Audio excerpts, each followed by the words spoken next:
Ladies and gentlemen, welcome to TrueSight, your destination for all of the dankest memes in the world of Dota 2. I, of course, am joined here by my boy, my home Don't dog, even do my it. I home knew you were going to skillet, do that, man. Lee Malice Massey. Lee, hey, everybody. How are you this evening? I'm pretty good. How you doing today? I'm good. Well, I was doing better until we potentially put our guest in low prio by misquoting the time. Although I understand he explained to us it was just a game of overthrow. So I think we're going to be okay. Got a great show for you guys tonight. First off, we've got PyrionFlax, the man, the myth, the legend, and the voice. Oh, that voice. Yeah. After that, Tiffany will break down a team fight between EG and OG from the MDL. You haven't forgot about that tournament, have you? And after that, we will have none other than the man himself, Admiral Snapback, as I like to call him. Did you just come up with that? I did. Okay, that's not actually bad. Admiral Bulldog. How's Admiral Bulldog going to feel about this afterwards? We could have Admiral Hoodie for EGM. And, No. Admiral Beanie. Fair point. Admiral Beanie. Anyway, we're going to have Loda on later in the show. But before we jump too far ahead of the gun, I believe we have a rather terse guest in the Skype chat. Pyrion, how are you this evening? Fine. You said terse, so I thought I'd keep it brief. That was perfect. Well. Yeah. Doing well. There's a CET and there's a GMT. So the difference is an hour. So that was the confusion was. We're not in Central Europe.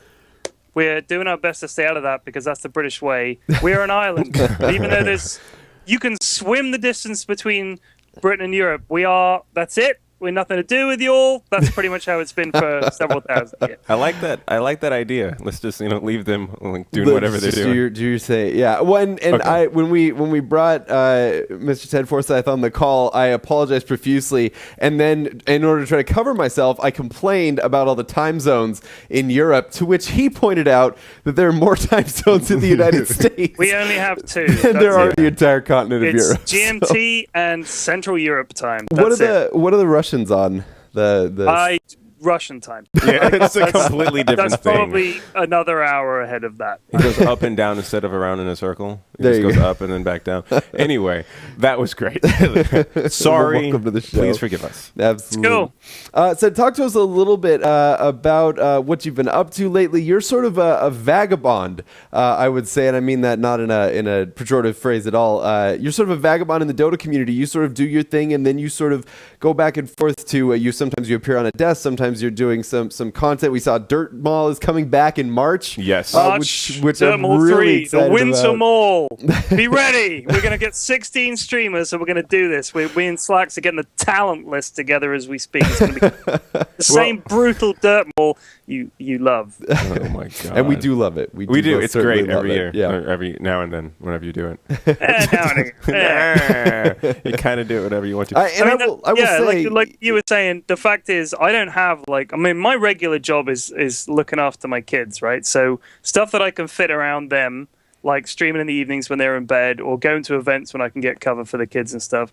That's it. Like I don't want to commit to anything full time. I do stuff when I can, if I want to do it, and that's it, really. I mean, I guess if you look at someone like Sir Action Slacks, for instance, and I come back to him a lot for some reason, in every podcast I talk about him, he works his balls off, right? And he works really, really hard. And he does loads and loads of stuff, and he's always doing stuff. I'm like the opposite of him. So I do mainly streaming, mainly just playing games, having fun, and occasionally do stuff. Whereas he does stuff constantly. He's a workaholic, I think. I mean, you played quite a bit of games. I mean, you play XCOM. You were the reason I wanted to pick XCOM 2 up. Don't say anything about it. I'm going to buy it eventually. It's a great game. That's all I'll say. But I mean, at the same time, you're also doing these videos. You occasionally do the videos. You're doing the horrible, the drawings. I'm not going to say they're horrible, but they're special. They're great. Amazing. It's fine. I understand. They're called many things. I mean, I personally like them. I mean, you're all over the place. What do you think? What is your grounding? Are your children your grounding, or do you simply build whatever you're doing at whatever point you have a free moment, or do you kind of just do you plan things?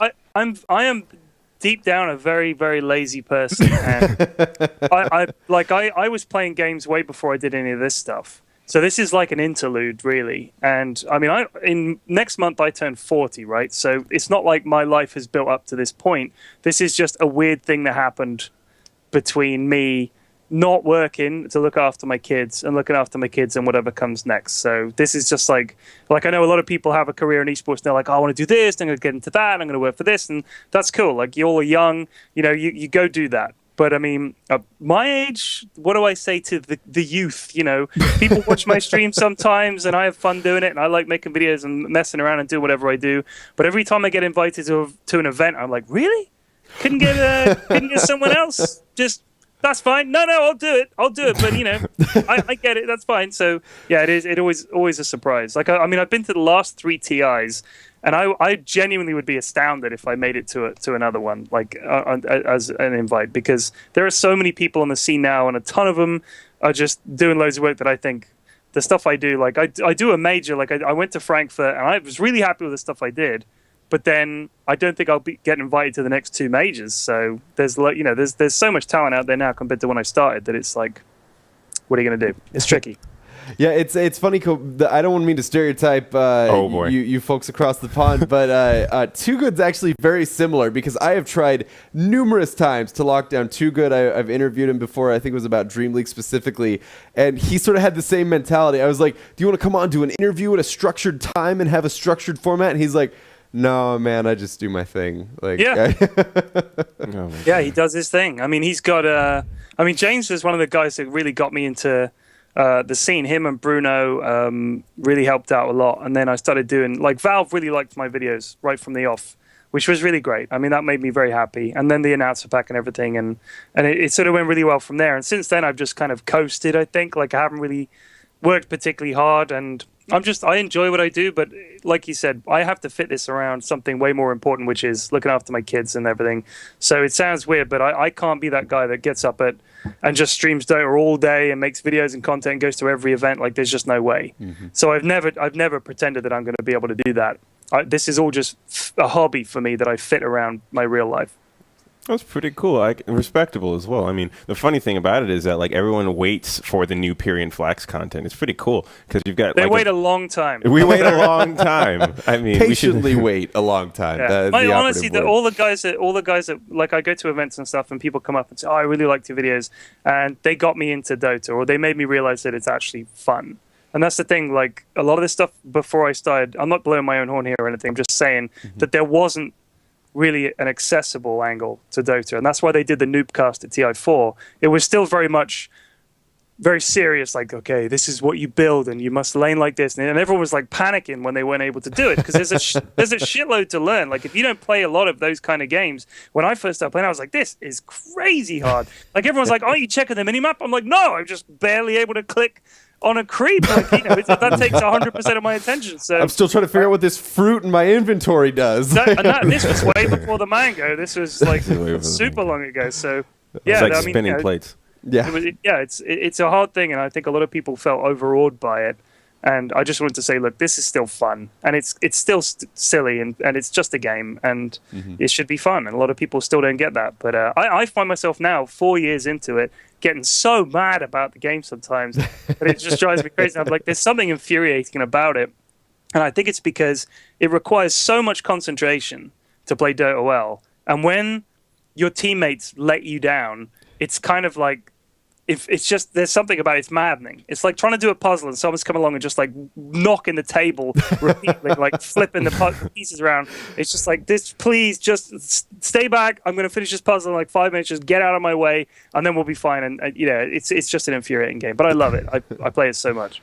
It's like the worst addiction in the world. It's like, I really want to play Dota right now, but then you think about it, and it's like, I know I'm going to hate myself afterwards. I'm going to spend 45 minutes and be super mad when I'm done, even if we win. Even if we win, because something goes wrong. Yeah, exactly. That's the weird thing. Is really bitter Dota people. They don't enjoy a victory. All they do is say, those guys were terrible. Like, it's not like we outplayed them. Like, man, those guys were bad. It's like, no, we won because we played well. Like, you have to put a positive spin on it somewhere.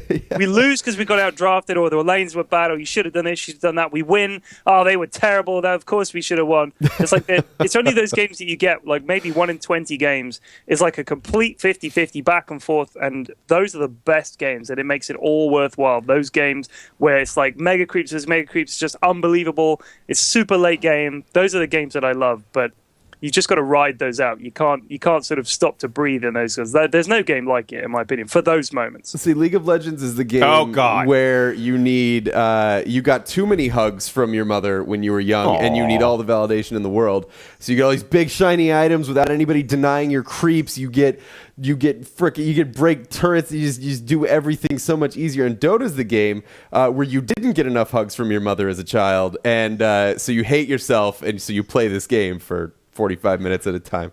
No, I got one for you. No, Dota is a game that's like the American tax system if you make a lot of money. And League of Legends is a game where you just went on vacation in France and you got a bunch of random French chicks around you. No, I am so sorry. Dota is a game that slaps you across the head and says, "Oh, you're doing great. Do better." I think that's the best way to put it. It's just like, "Oh, you're winning. Oh, but guess what? There's that rubber band mechanic." So much better. Yeah, absolutely. Exactly.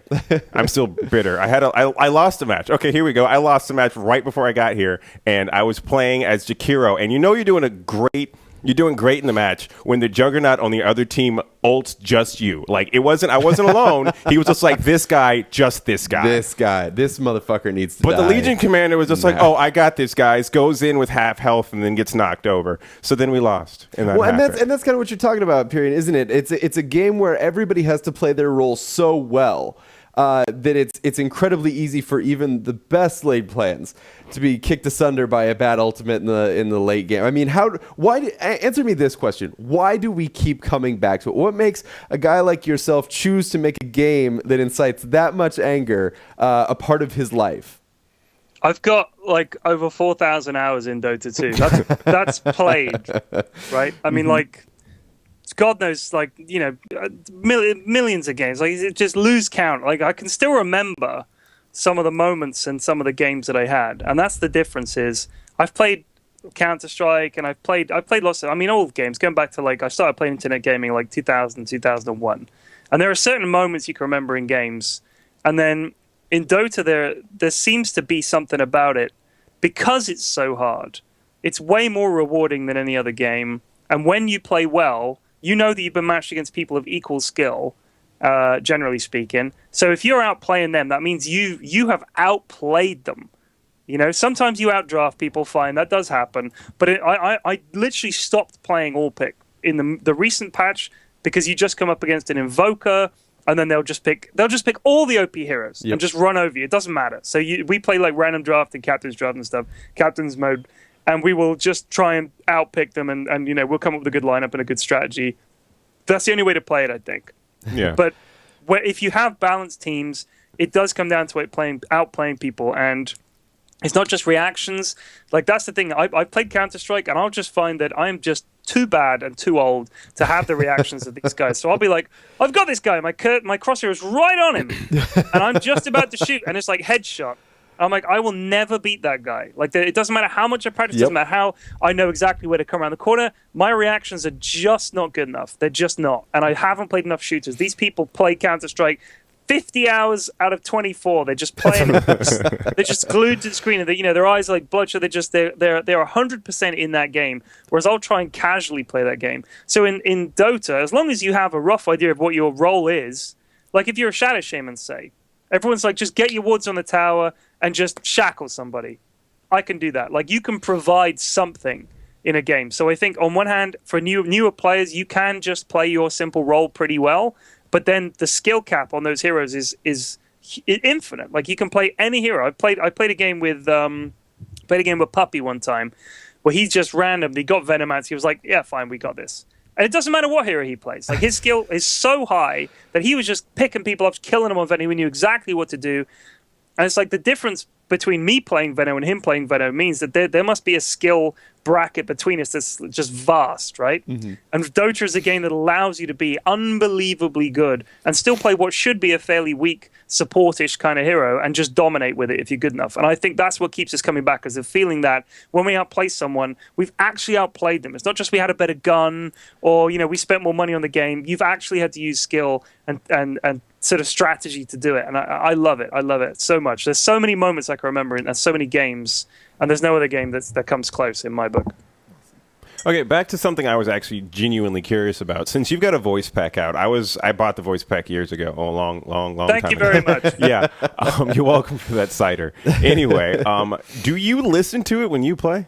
Actually, No, I used the Rick and Morty pack. I did use mine for a while when I was streaming because it was like good advertising, right? Sure. And then people were like, God, he uses his own announcer pack. What an egotist. And I was like, yeah, they're right. I'll stop using it. And I started using like the Bastion one and a couple of other ones. And then I wasn't using it. And people were like, why don't you use your own announcer pack? So I was like, right, I can't win. I'm just going to have to make another announcer pack. And then the Rick and Morty one came along, and now I use that, and everyone's cool with that. Now, let me that touch on that for a second, because that's one of the things that drives me crazy is when people say, "Oh, you enjoy your own work." What I think it was a comedian that once said, nobody goes into the kitchen and makes a sandwich and walks out, and their wife is like, "What's a bit high and mighty of you to eat your own food, don't you think?" I mean,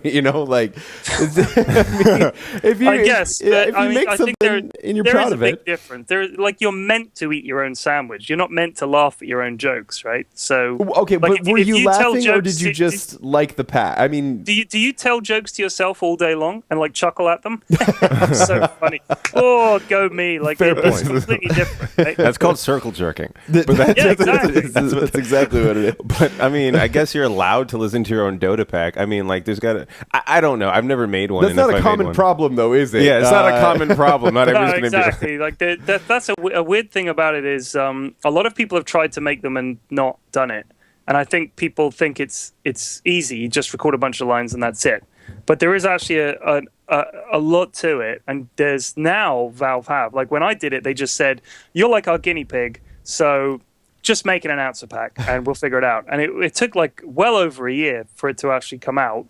And I had to re-record everything, and it was like a big mess. And I've told this story a bunch of times. But basically, now they have a style guide. So if you want to make an announcer pack, you can go to the workshop, you can download the guide. It tells you all the lines you need to hit, what to do, how to put it together, how to get it made. But people still can't do it because it is actually really, really tricky. And until you've done one, you don't know what the sort of the roadblocks are going to be, and where the tricky stuff comes in, and how to balance it. So it's not just you making goofy lines. You've got to make some flavor in all the lines. So things like simple stuff like your top tower being under attack, you need a ton of lines for that. And you need a ton of lines for all the stuff where people go, it repeats itself too much. And when you listen to an announcer pack that's sort of so-so, it does repeat itself an awful lot. And some of the problems are the way they code it. Sometimes they'll code it so some lines repeat a ton, and some of them you hardly hear, and people want to hear the lines they hardly hear. But that's what keeps people listening, is that those lines are kind of rare, and they'll hear it, and there's always a little surprise, like, oh, I hadn't heard that line before, so it's kind of cool. But yeah, a lot of people have tried to make them and not done it. But the thing is, like, with the Rick and Morty thing, obviously you had a huge amount of material there to pull in, and Justin Roiland is really good at, like, just making shit up. Like, he improvises a lot of stuff. So he's really, and he's very, very funny, and he can pull in all the Rick and Morty stuff he wants. He can make his own stuff up. And those voices alone are like gold, right? Whereas a lot of people say, well, I've got a lot of presence on the scene and people know me, so I should make an announcer pack.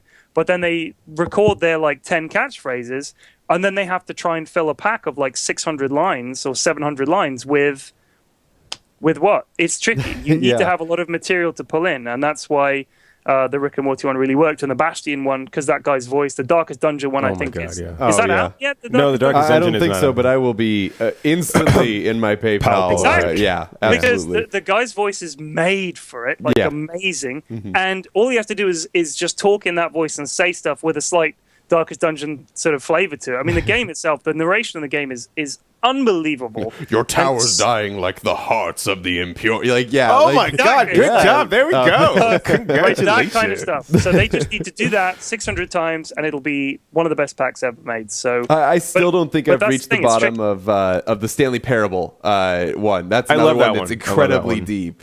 Was that, I mean, and for you, you're a guy who has an online presence, who has a character that you've created, and I mean, not really a character, just yourself, your personality. It's really well pronounced. Did you find yourself sort of having to sort of redefine yourself, or even define yourself further, trying to put together all those extra lines? Because like you said, I mean, even if you have a really well-developed personality on the internet, you put out your 10 catchphrases and they say, okay, what else you got? Well, my whole thing was always that I'm both new at the game, bad at the game, and angry at the game at the same time. So it's a combination of being worse than you think and angrier than you should be. And so you just need to think up lines that sort of say that, and then just goofy shit that I just chucked in.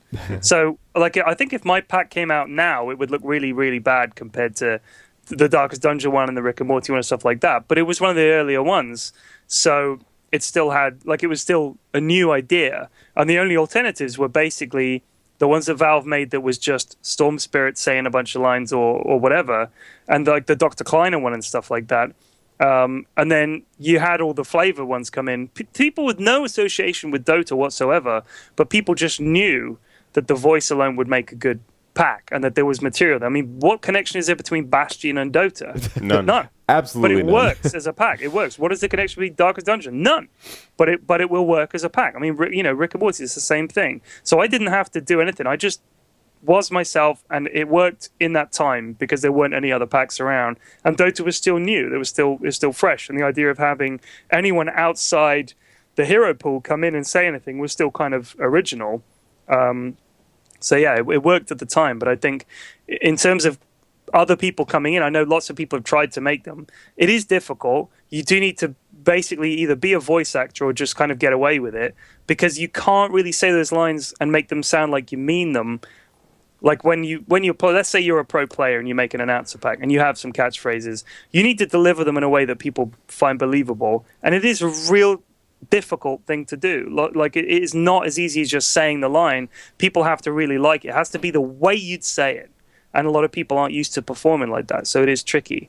Yeah, voice acting is certainly not just showing up into a booth and just talking. I mean, yeah, no, exactly. It's Ian. Look at those guys out there who are really good voice actors. They're actors. Like, they're voice actors. That's the point. It's not just their voice. They're acting. So they're playing a part every time they do it. And I don't think people get that. It's not just reading lines. You've got to act them.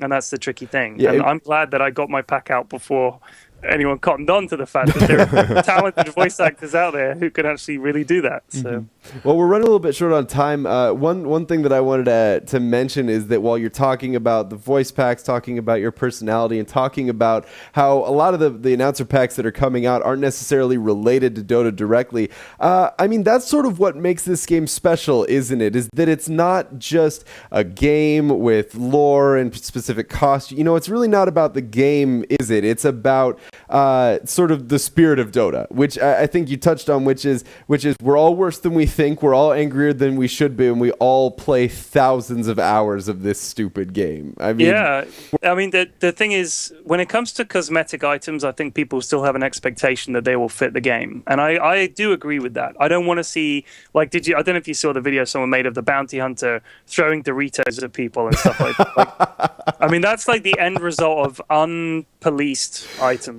It would be stupid, right? I mean, I personally think Alpine Ursa was fine, and I really want that set.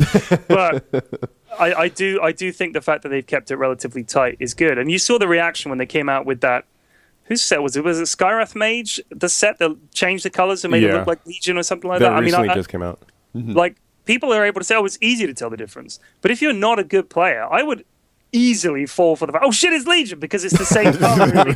That's it. Like, now Legion's flying. Like, we don't need the game to be any harder. But when it comes to announcer packs, if it's out of the flavor of the game, you can just turn it off. Like, it's not like you're forced to look at it. Whereas with cosmetic items, it's different. So I think there is definitely room in Dota to have crazy amounts of invention in some regards, but I also like the fact that it stays pure in its cosmetic items for the actual heroes. That's just my feeling anyway.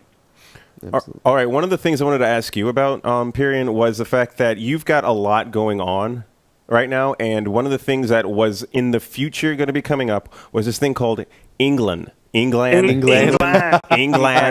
I wanted to give you a chance to talk about it, because a lot of the things that we keep hearing about it aren't necessarily from you directly, and I wanted to give you a chance to stand up. Who did you hear about it from? I heard about it from the joindota.com editor-in-chief, Malastrix. That guy, okay. He and I were talking about it, and he was just like, yeah, I was really looking forward to it, and suddenly it was canceled, and I'm genuinely curious about what happened. And I'm genuinely curious after hearing about exactly. I don't want to go into all the details of why it got canceled, because it wouldn't really be cool, but It is 100% going to happen later in the year. It was just one of those things. We had a date in mind, and it just happened to not work with our sponsor, and we didn't find out until very late, unfortunately, for various reasons. But it's just, I wish I could tell you guys more, but if we want England to happen, we just need to accept that sometimes there's a lack of communication and things go wrong. But hopefully we're going to... I mean, this was my first LAN, and it wasn't even a LAN. Like, that pretty much sums me up in a nutshell right there. But it is going to be amazing. It is genuinely going to be original. Like, no one's done a LAN like this before. So hopefully, when we come back later in the year, people will still be as keen as I am on getting it happening. And I know me and Shane have really worked very hard on getting it to the stage that we did. But it just fell at the last hurdle. But this time, we're going to make it happen. So the reasons it fell through, I'm not going to go into, but it will be back, stronger and better than ever. As always. Just as England will rise. England will rise. England will rise. You're again, a proud, yes. small, proud country. Nothing's going to keep you guys behind. Well, Pyrion, I hate to cut you off because frankly, I could sit here and talk to you all night. Some absolutely honestly, fascinating insights about the content creation process. In terms of vis-a-vis Valve and stuff like that. But thank you so much for coming on the show, sir. If you had a good time, we'd love to have you on again to hear more about England and about your life as a Dota personality. Anytime, guys. Just there's a website that tells you the differences between Oh my God. different time sets, stuff like that. You can check that out. But no, it was a real pleasure to talk to you guys and to meet you guys. And I'd love to come back on sometime. Thanks so much, Pyrion. Well, we appreciate you. having you on. We hope you have a good night. Take it easy, lads. Yep, take it easy.